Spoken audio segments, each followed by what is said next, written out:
In our previous lesson, you were introduced to energy and energy sources. In this lesson, we are going to look at the conversion and conservation of energy. We learned that energy is the ability to do work, in that without energy, it's not possible to move from one place to the other. We will be looking at various forms of energy such as heat energy, sound energy, solar energy, electrical energy, nuclear energy, chemical energy, and light energy. We will then look at two categories of energy, that is, potential energy and kinetic energy. Let's first start our lesson with heat energy. Heat energy refers to energy that is generated between two objects when one of them is hotter than the other. Heat energy can cause a body to become hotter or even change its state of matter. Examples of heat energy in action include heat that is produced from the sun, heat that is produced from a coal pot or stove. Also, heat can be produced from a pressing iron. Let's look at sound energy. Sound is a term that is used to describe what is heard when sound waves pass through a medium to the ear. All sounds are made by vibrations of molecules through which the sound travels. Examples of sound energy can be seen or heard in drums that are being beaten, thunder from the skies, or the clapping of the hands. We now take a look at solar energy. Solar energy is energy that comes in the form of sunlight from the sun. This form of energy moves from the sun and goes through space till it hits the Earth's atmosphere. It is then converted into visible light, which we know as sunlight.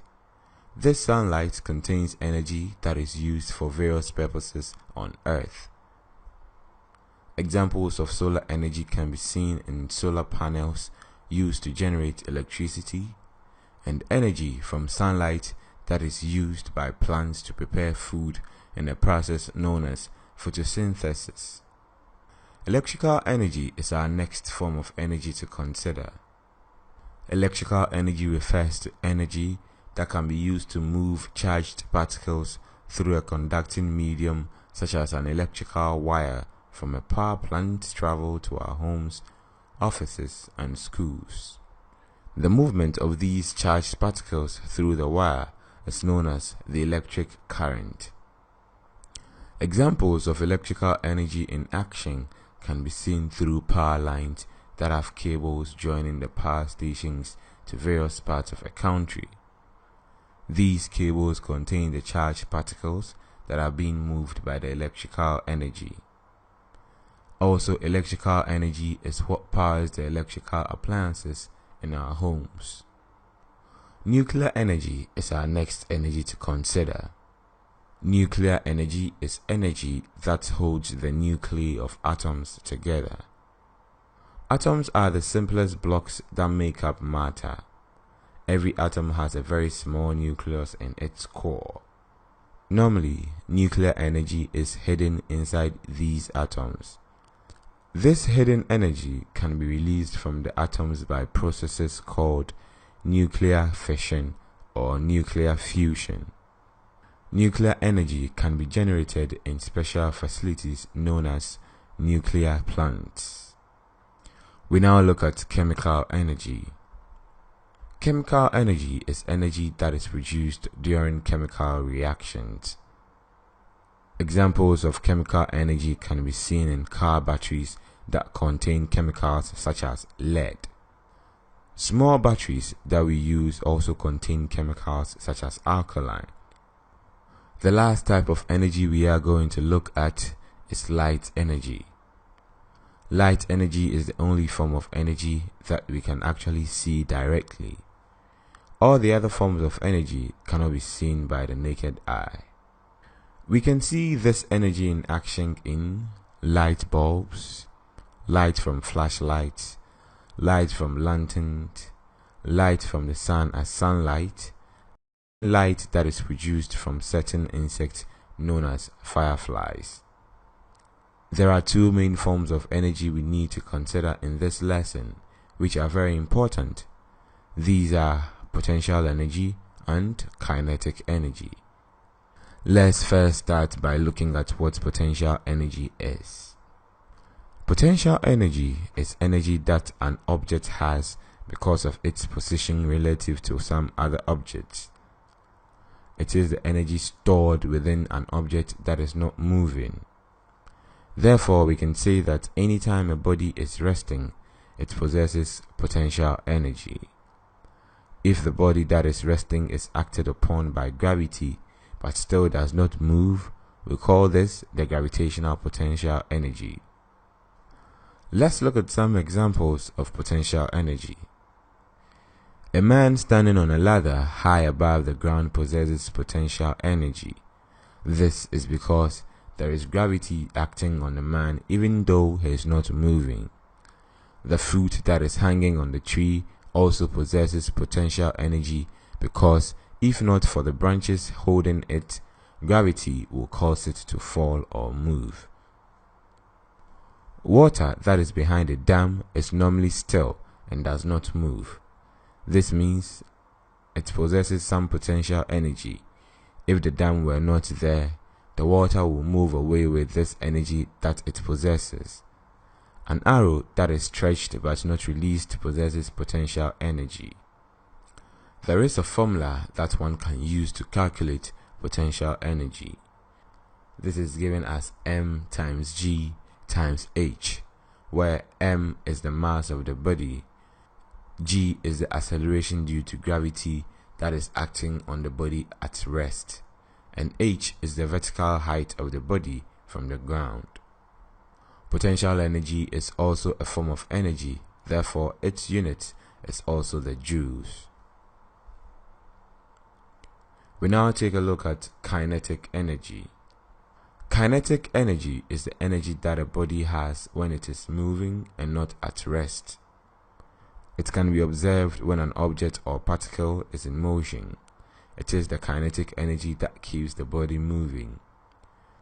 When a force is applied to a body that is at rest, this force causes the body to use up the potential energy it has stored and convert it into motion. This means the potential energy is now an energy that is being converted into kinetic energy. Here are some examples of kinetic energy. When you see a man standing on top of a ladder, he possesses potential energy because he is not moving. However, when the ladder is removed, he uses the potential energy to fall from the top of the ladder to the ground. A fruit that is hanging on a tree can fall by converting the potential energy that it has at rest into kinetic energy that causes it to move from the tree to the ground. A plane that is flying uses kinetic energy to move from its rest point to its destination. An athlete uses kinetic energy to run from the starting point to the finishing point. You can also see that all these examples of kinetic energy involve a body that is moving in one way or the other.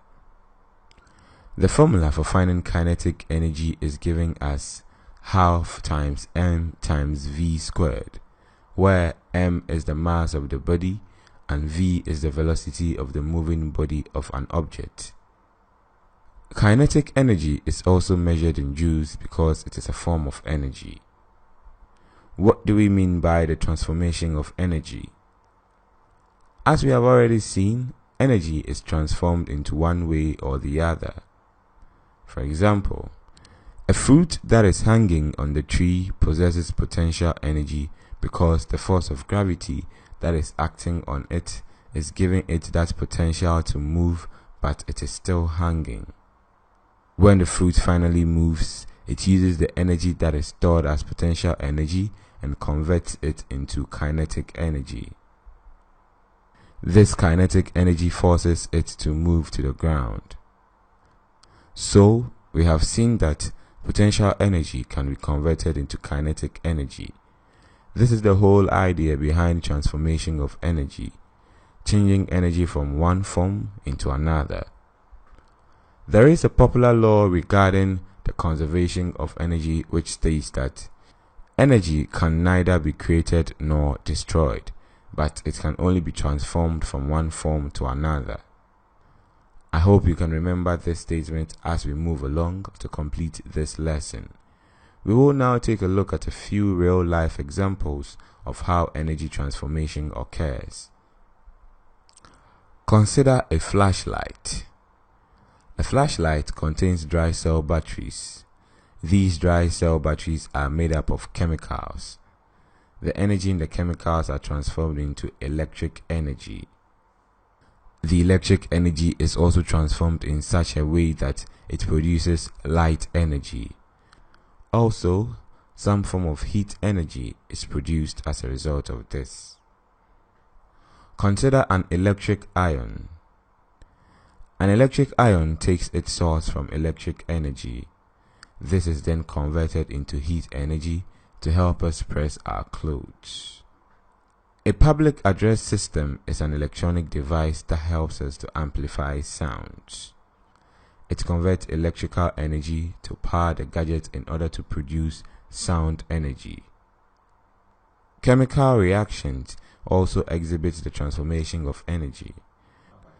For example, when we dissolve calcium carbide in water, they convert chemical energy into heat energy when the reaction takes place. When you rub your palms together, you often obtain heat, right? But do you know this is as a result of the transformation of energy? Chemical energy that is obtained from the foods we eat into our bodies provides the energy to put our palms in motion as a form of kinetic energy.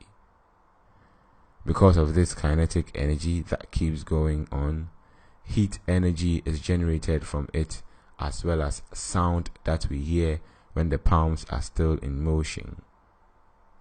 When we use an electric blender in our homes, we convert energy from electricity to mechanical energy that powers the motor to keep turning around to blend our foods. Solar panels are also examples of energy transformation in action. They take up energy from sunlight in the form of light energy and convert them into electrical energy for us. An electrical bulb at work is also another type of energy transformation. It uses electrical energy and converts it into light energy as well as heat energy that is emitted from the bulb. A television set that is at work also uses energy transformation.